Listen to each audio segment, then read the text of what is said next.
I'm Tony Plahetsky from KVUE in Austin, Texas, and I'll never forget May 24th, 2022, getting in my car and driving to Uvalde. In the 3 months since, we have done our best to bring light to what happened there, but also tell the stories of the people in that community, their grief, and how they could possibly try to move forward. And we plan to continue telling their stories in the months and years to come. Welcome back to Uvalde Back to School, a Tamron Hall show special. I'm so honored to be joined by one of the best reporters in the business, who actually was here on May 24th and has not left Uvalde these 3 months as the community continues to process and as parents decide if their children can go back to school. Mireya Villarreal is part of the Uvalde 365 unit, established a footprint on how to cover breaking news like this story. Thank you so much for joining me. You and I have been doing this a very long time, reporting in the field.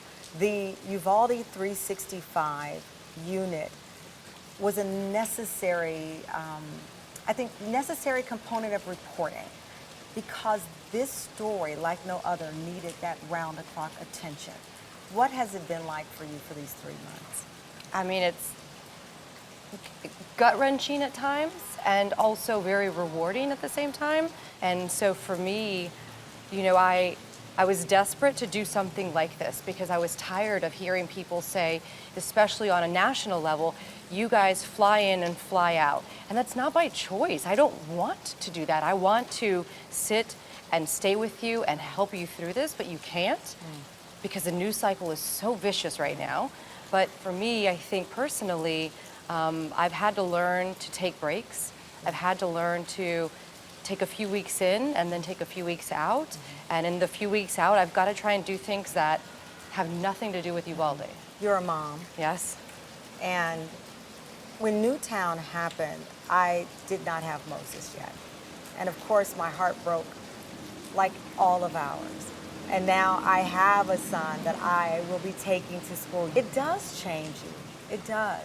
As a reporter, it changes you. Yeah, it does. And I think for me, I almost had to separate that portion of my life out a little bit when I was reporting on this, because if I thought too hard about Mason, I feel like I would have been a mess every time I went on air.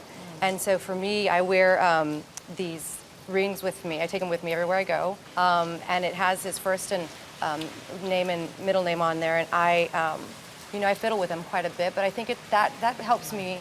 It grounds me, in the moment. That's interesting. There's a lot of symbolism because you have the rings with your son's initials, and it's raining around us. And it's not lost on me that part of the reason that you became the only reporter here is that a storm rolled in. Yeah. And reporters could not get in to cover the story. I've talked with teachers and parents here who all talk about the rain that night and how some saw it as symbolic of cleansing. Yeah. And now, a few days before school starts, here's another big rain coming through. There's a lot of symbolism around here. I think so. I mean, and it's interesting because the crews that you have with you today were with me on that day as well. And I think all of us were working around the clock. And if it hadn't rained that night, we probably would have worked 24 hours straight on this. I mean, that's what this story called for.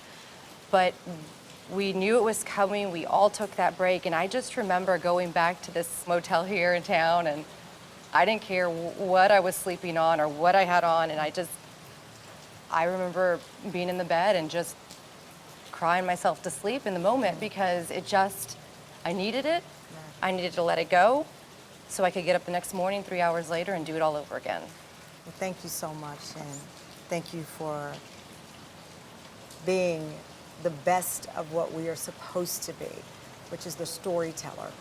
And you've captured the story of these families in a way like no one else. Thank you so much. I appreciate it. Thanks, Tamron.